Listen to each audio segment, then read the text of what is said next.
Good afternoon, everyone. Please find a seat. Welcome to the February meeting of the League of Women Voters, Leelanau County. And thank you all for coming out on such a cold winter day. My name is Vina Meixel. I am president of this league. Our league became independent almost 2 years ago. We joined 400 other leagues throughout the nation, studying and advocating for issues, informing voters about candidates, and getting out the vote. The league is nonpartisan. We never, ever support parties or candidates, but we do advocate for issues. The Leelanau League currently has 108 men and women, and I'm pleased to say I know there are 2 new members in the audience today, so that makes us 110. You must be 18 years of age or older to be a member of the league and an American citizen. For more information about us, please pick up a brochure by the door, and if you wish to be notified of our events, there's a sign-up sheet, and we ask that you please write your email address legibly so we may transfer it to our list.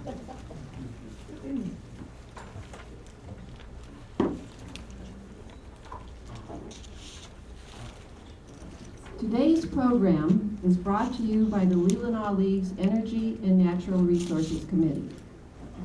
This group of men and women has been working together for nearly 4 years on a variety of topics affecting Leelanau County. Each year we have had speakers addressing different aspects about the future of our planet. Today is no exception. We are taping this program for Up North too, and you may also view it and tell your friends about it if they go to our website, LWVLC.org.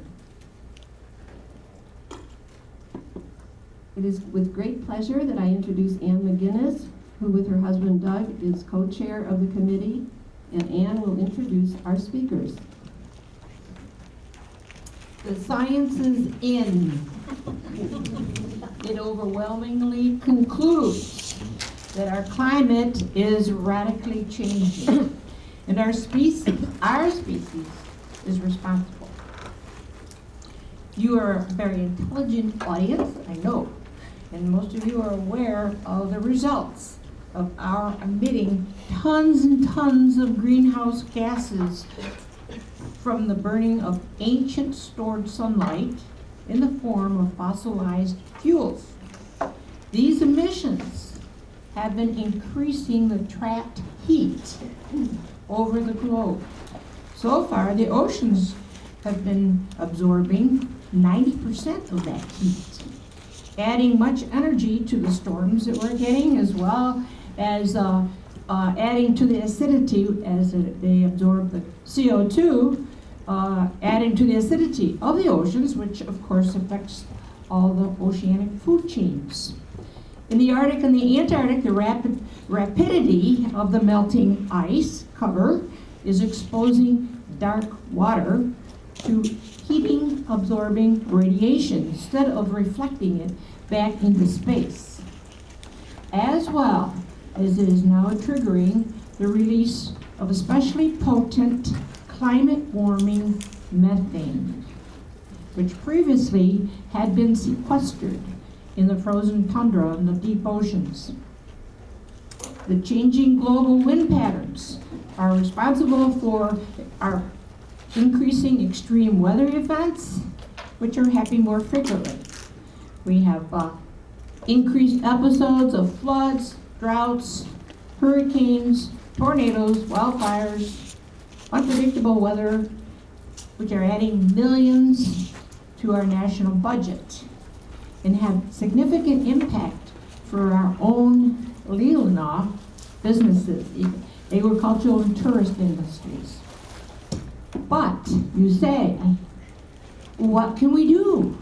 Well, we feel there are lots of things that we can all do right now to decrease our emissions of greenhouse gases, along with getting involved with promoting what we think is an especially promising proposal by the bipartisan Citizens Climate Lobby.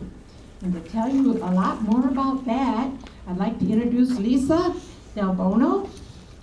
Lisa is a physician and a mother, lives and works in Traverse City. She went to medical school in Kentucky, followed by a residency and fellowship at the University of Michigan. After a short tenure as an assistant professor at the University of Michigan, she entered community practice and advocates for women's health. As a mother, she is concerned about the potential impacts of climate change on future generations. Convinced that carbon fee and dividend is the best first step to addressing climate change, she believes that the Citizens Climate Lobby has a unique model to empower the citizens. She is trained as a climate reality presenter and has been a co-leader with the Northern Michigan chapter of the Citizens Climate Lobby. And Elizabeth Dell, over here, first became concerned about global warming in 1989 when she wrote a college research paper about the same subject. Increasingly alarmed that our nation's leaders were still weren't addressing the problem, but they were uncertain, but she was uncertain on how to most effectively influence change. She learned about the Citizens Climate Lobby in 2013 and had an aha moment. Elizabeth is now the state coordinator for Michigan's CCL chapters and has attended two Washington, D.C. lobby days where she experienced the incredible power of citizens working together to achieve a common goal. Previously, Elizabeth worked for the Nature Conservancy and Land Information Access Association. She lives with her husband and her 8-year-old son in Traverse City. I'd like to introduce you both, and please. Yeah, that was just a beautiful introduction. Is this working in terms of everybody being able to hear me? Okay, up closer? Or are you guys okay? I'm going to put it down while I get a drink of water. Okay, so yell at me, raise your hand if you can't hear me. I tend to speak loudly, so I don't think it'd be a problem, but if it is a problem, just raise your hand, okay? I'm going to ask that we wait for questions until the end of the presentation, and then I'm going to invite Elizabeth Dell and Kelly Lively and Peter Meyer up here. As Ann did a nice job of describing, Elizabeth Dell is our state coordinator.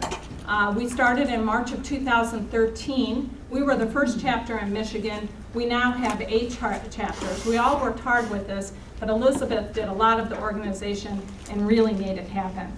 Kelly has a background in foods and agriculture and works specifically with a subcommittee of Citizens Climate Lobby that is going to deal with how carbon fee and dividend affects our farmers. So I thought she would be a great person to have here.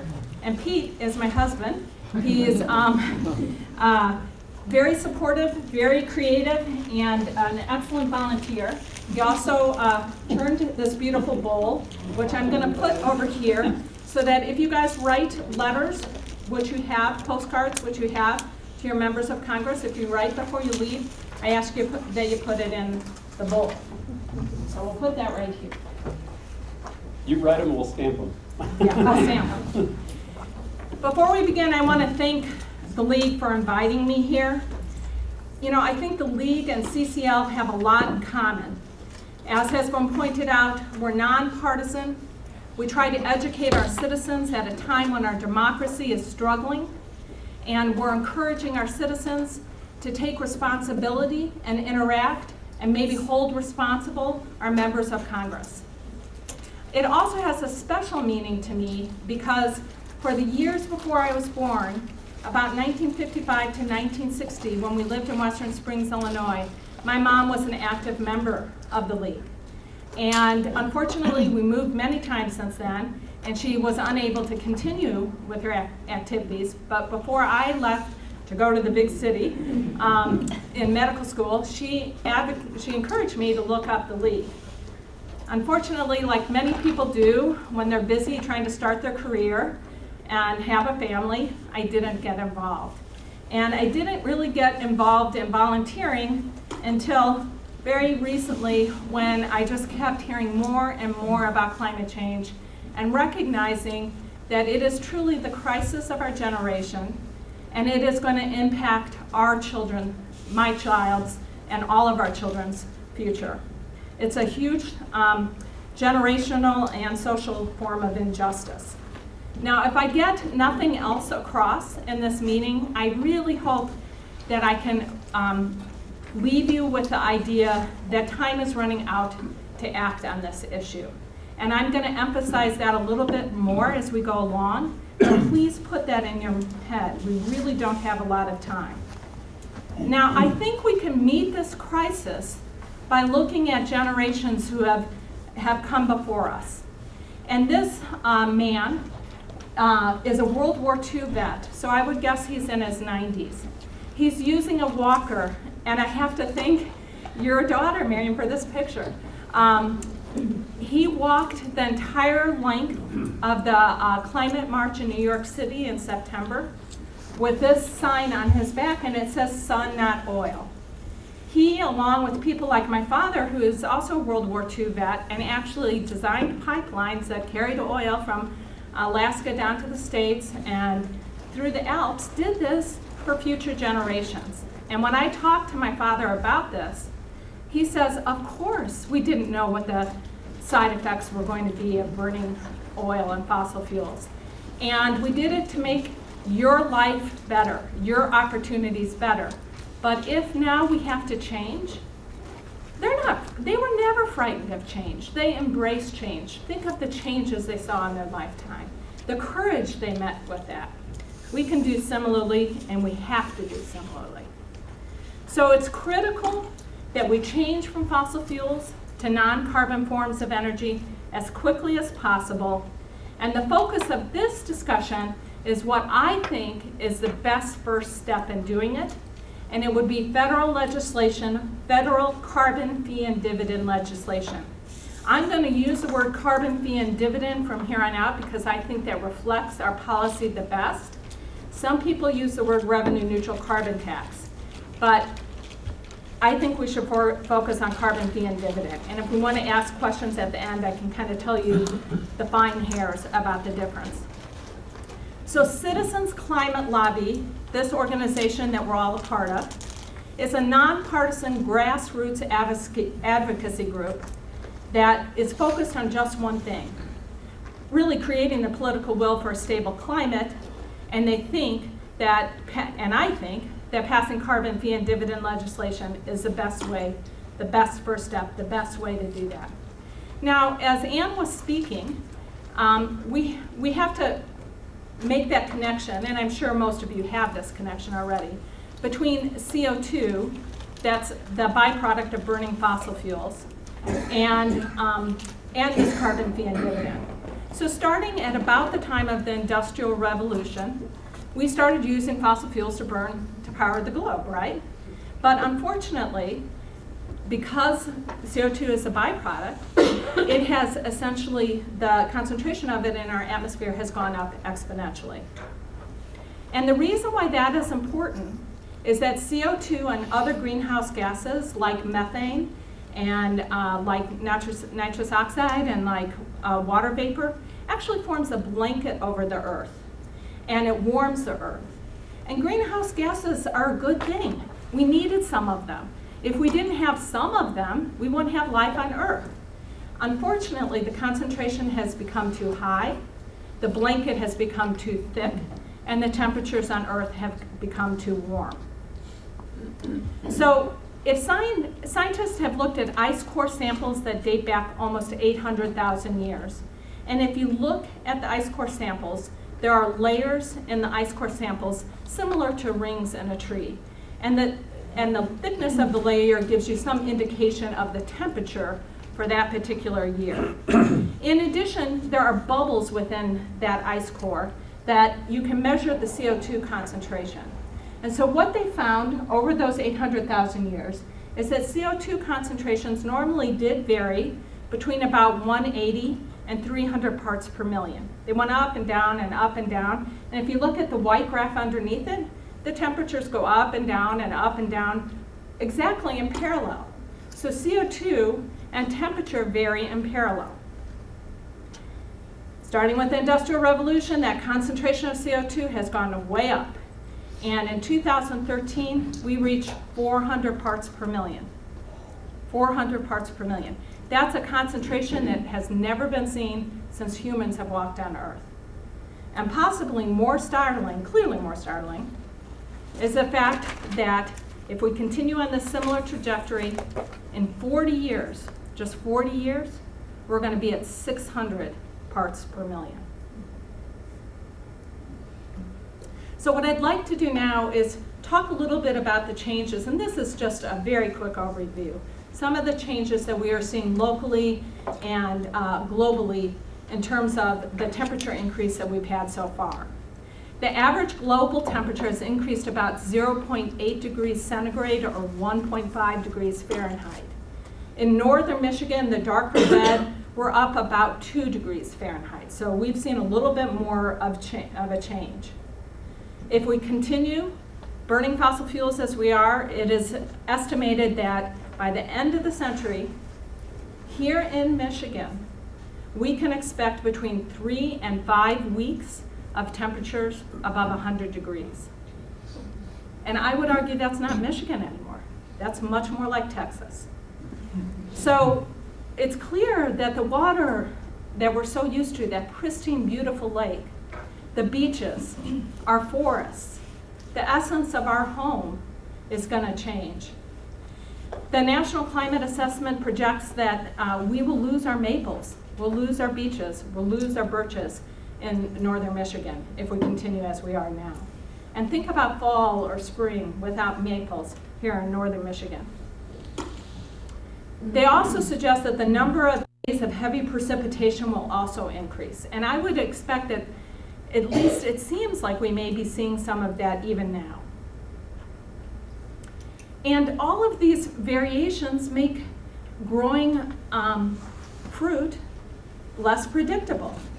You know, if you talk to the old-time farmers, they would say about once in a lifetime, you'd get a near total crop failure. But we've had 2 within the last decade. And it's likely because the spring is warming up earlier. That means that vulnerable fruits are starting to develop earlier. And they're more vulnerable to overnight freeze effects. And so they're exposed to them more. And that damages and kills the fruit. And then, as Ann also alluded to, we have more extreme weather events. And we had that extreme cold in 2013. And I talked to my neighbors who farm, and they didn't just lose their peach crop, they lost their peach trees. That has to be devastating. And some of the farmers lost their grapevines. I think that overall the fruit was, they did okay, but they lost some vines. So that's what we saw locally. But if we think nationally, we know that the drought in California has been unprecedented. And if you combine that with the fact that the mountain ice pack in the Sierra Nevada is unprecedentedly low, that takes away the fresh water supply for our citrus fruits and our almonds. They depend on that melting snowpack in the summer to provide fresh water for irrigation, among other things. So clearly, the increase in droughts and the decreased snowpack is going to have an effect. Now we know, if you look up here in Michigan, we're seeing increased precipitation effects. But in the main part of the country, our breadbasket, if you will, the number of droughts are estimated to increase. And much of that area that produces our grains depends on irrigation right now from the Ogallala Aquifer, and it's already going down. But if we have increased droughts, you know that that's going to have an impact on our food. So a lot of times when we're up here in northern Michigan, we feel, gosh, we're sort of isolated. We're probably not going to see hurricanes. We're probably, at least not for a while, going to see tornadoes. And you might have the sense, oh, you know what, we're pretty isolated. But if you're living at all marginally, if you're having any trouble with money, if you're young and just starting out, it's going to be more expensive to feed your family, at a minimum. But I don't just worry about food, I worry about fresh water. And you might say, well, wait a minute, why would we worry about fresh water? I mean, we have the Great Lakes right here. But if you talk to the people in Toledo, last summer, they had about 3 days where they couldn't use their water at all because of a toxic algae bloom. Now, algae blooms have always occurred, but their intensity and frequency is increasing as the water warms, and these heavy precipitation effects occur more frequently, and the runoff from fertilizers help with that growth of algae. Now, if you look and think globally, we know that glaciers throughout the world are melting almost everywhere. And if you have a chance to see the documentary Chasing Ice, I really encourage you to see it. It's interesting, it's beautifully done, and it documents these glaciers. So this is a Corycalis glacier in Peru in 1978, and here it is in 2011. And so why are we concerned about glaciers melting and decreased mountain ice packs here in the US? Well, the people that live there, and there are huge populations in the Himalayas and around those areas that basically depend on the melting water to supply fresh water for the crops and to drink. So those populations are going to have trouble from day to day and may have to migrate. So clearly this fresh water supply that we live in right now, that we have so close to us, is precious. And it really concerns me that because of our extreme desire to get more and more fossil fuels, there are pipelines that go right underneath our rivers and our lakes. And we use the watershed water to do deep hydraulic fracturing, which is leading to taking water permanently out of the water supply. So water is a very precious commodity that will only become more precious as climate change occurs. So we have heard, all of us have heard, that the extreme weather events will increase, the number of severe hurricanes will increase, the number of tornadoes will increase, forest fires will increase, glaciers will melt. And because the glaciers are melting, we know that our coastal communities are at risk of increased water flooding. And so this leads to a situation in which there's unrest. There's food shortages, water scarcity, and populations that are being forced to migrate. And what that does is it makes for a more violent world for our children. And the Department of Defense and the Military Advisory Board have repeatedly issued warnings saying that climate change is a threat multiplier. It's an issue of national security. So those are just some of the effects of climate change. But now I want to emphasize the urgency. We are on a very, very steep road heading towards a cliff over which we may go. And most scientists agree that if the global temperatures that we reach, the average temperatures get above 2 degrees C, we're going to be at the point, if you use this metaphor, in which we're going on over that cliff. In other words, we can put the brakes on as hard as we want, but at some point, if you don't do it early enough, chemistry and physics takes over, and you just keep going over. So at 2 degrees C, we're likely to hit tipping points that are irreversible.